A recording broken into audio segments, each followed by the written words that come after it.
देखो बच्चों, हम पहले आप लोग को मोशन रिलेटेड टू पुली हम बता रहे थे। डिफरेंट टाइप केस बताए थे हम आपको, और हर तरह के केस इंक्लाइन प्लेन पर स्मूथ रहेगा तो क्या क्या होगा, पूरा हम डिटेल आपको बताए थे। आज हम बताएंगे प्रॉब्लम्स। अब प्रॉब्लम बताएंगे तो आप लोग प्रॉब्लम पर ध्यान दीजिएगा, क्योंकि प्रॉब्लम समझ में आएगा तो आपको ज्यादा कॉन्सेप्ट क्लियर होगा। आप प्रॉब्लम से रिलेटेड जो भी समस्या है आप पूछ सकते हैं, समझे? क्योंकि कॉन्सेप्ट अगर आपको रहेगा तभी प्रॉब्लम बनेगा। देखिए, ज्यादा प्रॉब्लम जो लिया है एससी वर्मा का लिया है, समझे? एससी वर्मा की किताब में बहुत सारा है, आप बना सकते हैं। इसे हर किताब में मिलता है ऐसा नहीं है, ये सब पुलिस से रिलेटेड।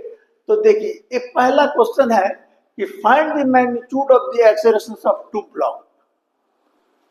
इसमें कंडीशन क्या रहता है कि फिगर दिया हुआ रहेगा, जो भी रहेगा वो मासलेस रहेगा। क्वेश्चन में है, हम नहीं लिखा है।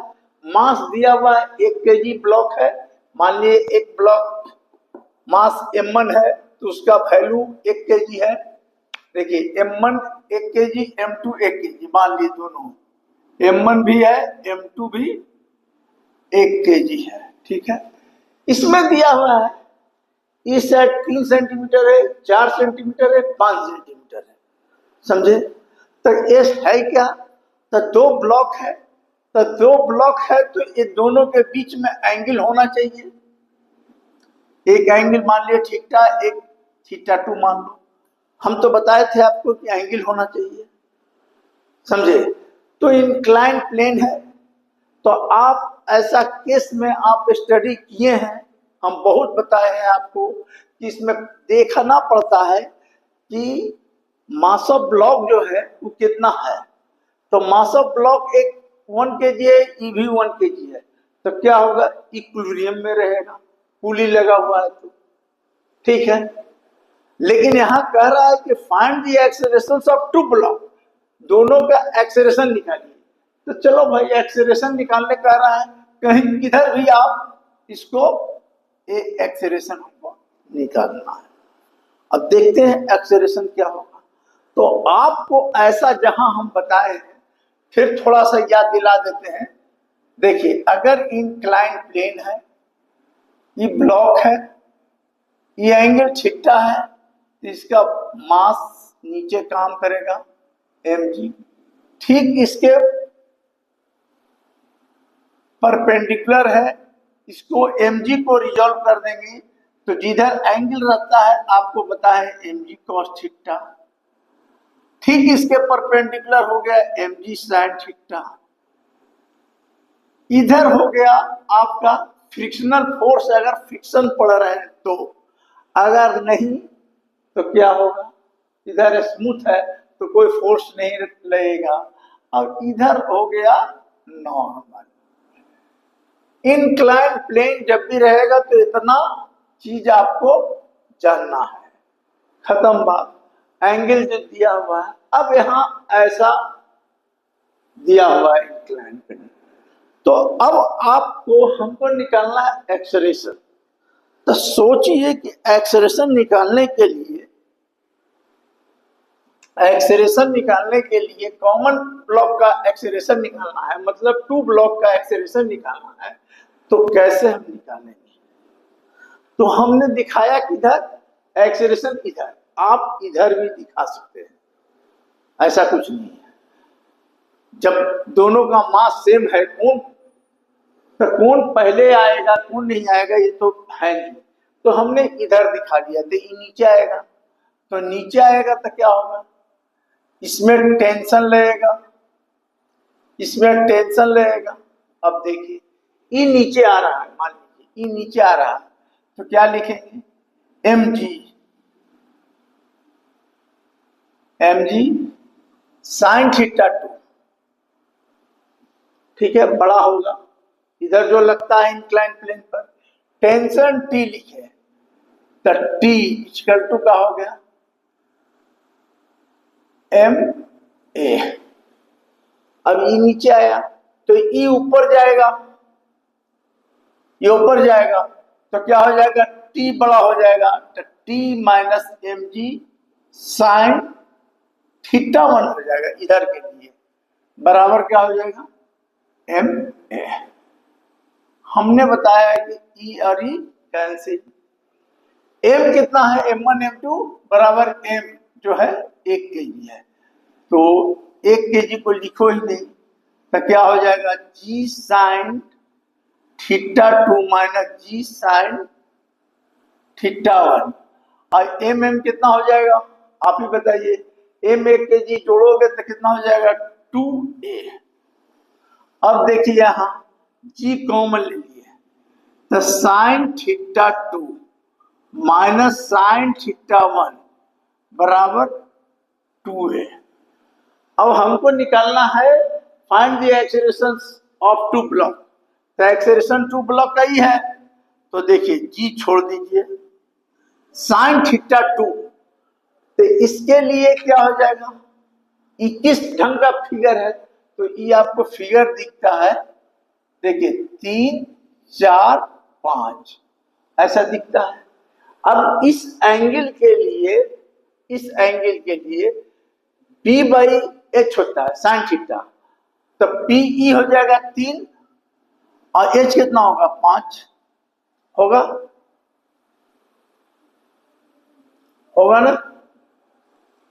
अब इसके लिए क्या करोगे, तो इसके लिए PE हो जाएगा, तो 4/5 बाई 2a। अब एलसीएम ले लोगे तो G बराबर क्या हो जाएगा, -1/5 बाई 2a, तो यहां a बराबर क्या हो गया, -G/10। माइनस का मतलब क्या हो गया कि एक्सेलरेशन है, कि क्या निकालना है, एक्सेलरेशन। तो एक्सेलरेशन के केस में हम लोग, मेरा वैल्यू आया, इसका एक्सेलरेशन एब्सोल्यूट एक्सेलरेशन निकालोगे तो ई हो जाएगा G/10, तो यही आ जाएगा find the magnitude of the two block of acceleration. अगर इसको मोशन कर दोगे तो ई वैल्यू जो आएगा ये प्लस में आ जाएगा, समझिए। तो ऐसा प्रॉब्लम एससी वर्मा में था, तो आपको ऐसे बता दिए। अब रही सवाल एक दूसरा प्रॉब्लम है, देखिए इसमें भी कहता है क्या, इसमें भी आपको क्या कह रहा है, देखिए इसमें भी आपको बोल रहा है क्या कि find the magnitude of acceleration, find the acceleration when moving upward, जब ऊपर मूव कर रहा है तब। अब बताओ ब्लॉक ऊपर मूव कर रहा है, तो देखिए इसमें भी दिमाग लगाना है और बना देना है। देखिए कॉन्सेप्ट, आप एक चीज देखिए, ये 5 kg है, ये 10 kg है, अंतर आ गया, तो 10 kg है तो ये क्या होगा, ये नीचे आएगा। हमको निकालना find the acceleration when moving upward, ये मूव कर रहा है अपवर्ड तब, तो देखिए ये अपवर्ड मूव कर रहा है ब्लॉक, तो इसमें जो नीचे होगा, जैसे ये ऊपर जाएगा, तो देखिए इसमें पुली लगा हुआ है, समझे, तो पुली लगा हुआ है, इसका मास 5 kg है, तो इस पुली से जुड़ा हुआ है, तो इसमें मान लिया टेंशन, मान लिया टी डैश, तो इधर टेंशन टी डैश, तो इधर भी टेंशन टी डैश, और ये दोनों 2t डैश बराबर क्या हो गया, टी टेंशन हो गया। ऐसा केस का हिसाब रहेगा, तो आपको ऐसा ही बनाना पड़ेगा। क्या करना है कि देखिए यहां पर 5 kg है, ब्लॉक को कहता है फाइंड द एक्सेलरेशन, एक्सेलरेशन निकालना है, find the acceleration when a moving upward. अगर ये अपवर्ड बढ़ रहा है, तो आप सोचिए कि इसमें पुली लगा हुआ है, जहां पुली लगा हुआ है तो इसमें टेंशन क्या लगा, टी डैश, समझे, तो यहां क्या होगा, टी डैश, दोनों T dash balance by T. अब देखिए यहां आया, अब ये नीचे आएगा तो टेंशन ऊपर लगेगा, अब यहां पर जो होगा तो आप 2t डैश बराबर t1। अब मान लीजिए यहां पर एक्सेलरेशन जो है इसके साथ एक्सेलरेशन a डैश मान लिया, तो एक चीज यहां पर 2t डैश बराबर t है और a1 डैश, तो यहां पर जो एक्सेलरेशन लगेगा वो a1 डैश बराबर क्या हो जाएगा बोलिए, माने a बराबर जो होगा वो क्या हो जाएगा a डैश बाई 2। क्यों कि a डैश बराबर हो जाएगा 2a। या देखिए यहां पर समझने वाला चीज है कि देखिए अगर इस समझ में आ गया, हमने क्या किया कि पहले कह रहा है find the acceleration when a moving upward. जब अपवर्ड मूव करेगा तो अपवर्ड मूव करेगा, ब्लॉक अपवर्ड मूव करेगा तो इसमें टेंशन तो लगेगा ना। तो टेंशन हमें लग रहा है पुली लगा हुआ है, ये भी तो ये फिक्स है, तो जैसे ही बढ़ेगा तो ये भी टेंशन लगेगा। तो ये 2 माने टी डैश और टी डैश माने 2t डैश बराबर क्या होगा, तब इसको लेके ऊपर जाएगा। और जब ये ऊपर जाएगा तो क्या होगा, ये नीचे आएगा तो टेंशन कहाँ लगेगा, ऊपर लगेगा। तो ये चीज तो हमने क्या किया कि 2t डैश बराबर t। अब रही यहाँ पर एक्सेलरेशन कितना होगा, एक्सेलरेशन मान लीजिए कि मेरा a डैश है इसका ब्लॉक का, तो a डैश बाई 2 दो भाग में बट गया था, a डैश बाई 2 कर दिए तो e क्या होगा, एक्चुअल एक्सेलरेशन a निकला, a हो गया। तो a डैश बाई 2 को हाफ करेंगे तो a के बराबर होगा, तो 2a बराबर a डैश। तो कभी भी टेंशन जो हो गया ऐसा नहीं हो गया कि 2t डैश है तो 2a1 डैश है, यही समझना है। इसमें क्या हो गया कि देखिए टी डैश में एक्सेलरेशन a1 है, तो ये तो बट रहा है ना, दोनों 2t लग रहा है, तो इसको हाफ कर देंगे तो क्या हो जाएगा, एक्चुअल एक्सेलरेशन निकल जाएगा। तो हम इसको 2 से मल्टीप्लाई करके ये आ गया। अब इतना जब हो गया तो आप बना सकते हैं जो हम लॉ फॉलो किए हैं। आप खुद जानते हैं कि देखिए अगर ऐसा रहेगा, देखिए ऐसा रहेगा, अगर ऐसा रहा, देखिए ऐसा रहा, ये ब्लॉक है 5 kg, ठीक है, वेट नीचे, इधर mg cos थीटा, इधर mg sin थीटा, इधर t डैश बराबर t डैश, इधर नॉर्मल। देखिए तो हम क्या करें बोलिए, यहां पर लिख सकते हैं t डैश, ऊपर जा रहा है ना ब्लॉक, क्वेश्चन में भी जा रहा है find the acceleration block when moving upward, तो ब्लॉक ऊपर जा रहा है तो t1 बड़ा होगा किससे, तो m g साइन थीटा बराबर क्या होगा ma, ब्लॉक बड़ा। अब तुम बताओ कि t डैश छोड़ दो, m कितना है 5, g छोड़ दो, साइन 30 डिग्री बराबर 5a, एक इक्वेशन आ गया। यहां पर a डैश a नहीं लिखेंगे, क्यों लिखेंगे a डैश लिखेंगे, क्यों लिखेंगे कि इंक्लाइन प्लेन पर जो मेरा टेंशन था ये है। अब देखिए ऊपर एक इक्वेशन तो आ गया। अब ये जब इंक्लाइन प्लेन पर मेरा इतना हो गया तो ये कहां जा रहा है, नीचे, तो क्या लिखोगे, नीचे लिखोगे तो 10 मास हो गया जी माइनस टी तो देखिए तो हो गया 10g। देखिए इस केस में क्या होगा, तो 10g नीचे आएगा, जब ब्लॉक ऊपर जाएगा जी नीचे आएगा, तो 10g माइनस टी बराबर क्या होगा ma, यानी 10 ए। ठीक है, अब आपको दो इक्वेशन हम बता दिया, तो दो इक्वेशन ई हो गया। तो आप जानते हैं कि 10G, ठीक है, T डैश बराबर क्या लिख सकते हैं, 2T डैश, ये हो गया। 10A बराबर क्या लिख सकते हैं, तो A डैश बाई 2, तक कट गया तो कितना हो गया 5A डैश। इसको तीसरा इक्वेशन मान लीजिए। अब देखिए, मेरा वैल्यू जो पहला है कि T डैश, तो T dash minus 5G sine 30 कितना होता है 1/2 बराबर 5A डैश। अब देखिए, इसमें 2 से मल्टीप्लाई कर दीजिए, तो 2 से मल्टीप्लाई करेंगे तो क्या होगा 2 डैश 2, इसमें 2 से मल्टीप्लाई करेंगे भी 2, और इसमें भी 2 से मल्टीप्लाई करेंगे, तो अगला स्टेप 2 और 2 कैंसिल हो जाएगा, तो कितना हो जाएगा 2T डैश माइनस 5G बराबर 10A डैश। इसको इक्वेशन 4 मान लीजिए।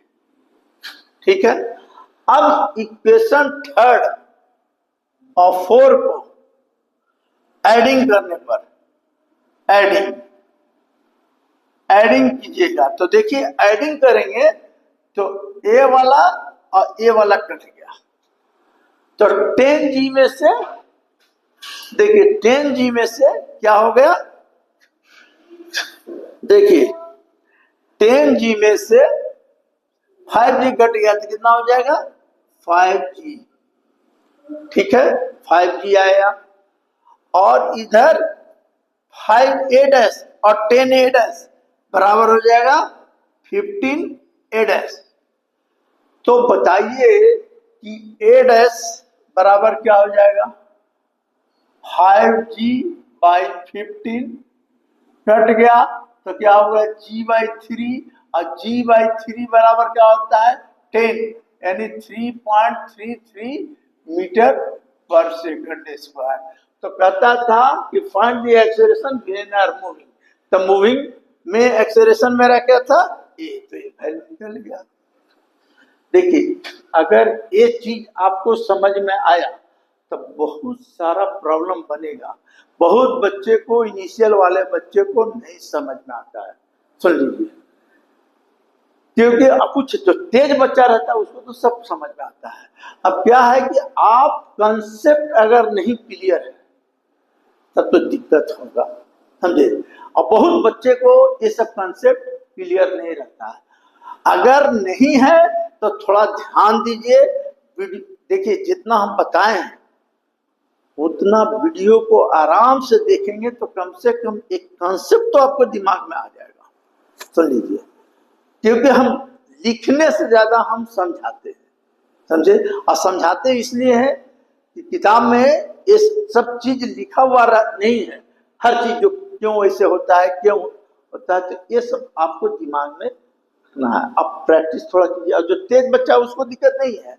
देखिए, हमको निकालना था find the acceleration when moving, तो मैंने क्या किया कि यहाँ पर इसमें टेंशन लगेगा, पुली है, टी डैश लिया, टी डैश लिया, टी डैश, तो जब ये दोनों में टेंशन आ जाएगा, पुली है और ई टेंशन नीचे जाएगा तो 10 mg ज्यादा होगा, तो 10 mg माइनस टी, इसमें टेंशन टी कर दिया बराबर 10 है। अब देखिए 10G लिखा, अब यहाँ टी बराबर हम जानते हैं कि 2T डैश होता है, तो 2T डैश कर दिए, 10 लिख दिया, और एक जगह क्या है A डैश बाई 2 कर दिया, कट गया तो 5A, तो एक इक्वेशन को ही मान लिया। अब पहला इक्वेशन था मेरा T, तो इसमें हम क्या किया 2T से मल्टीप्लाई किया, क्यों किया कि टेंशन 2T डैश कटेगा, नहीं मल्टीप्लाई करेंगे तो नहीं हो कटेगा, तो 2T डैश कर दिया, तो 2 इसमें भी किया, इसमें भी मल्टीप्लाई किया, और G लिखा, आसान 30D का वैल्यू लिखा, और इसमें भी 2 से मल्टीप्लाई किया, तो ये दोनों कैंसिल हो गया, जब और 2 कैंसिल हो गया तो 5G बच गया, 10 हो गया, दोनों को ऐड कर दिया, वैल्यू निकल गया। तो ये चीज आप दिमाग में बैठा।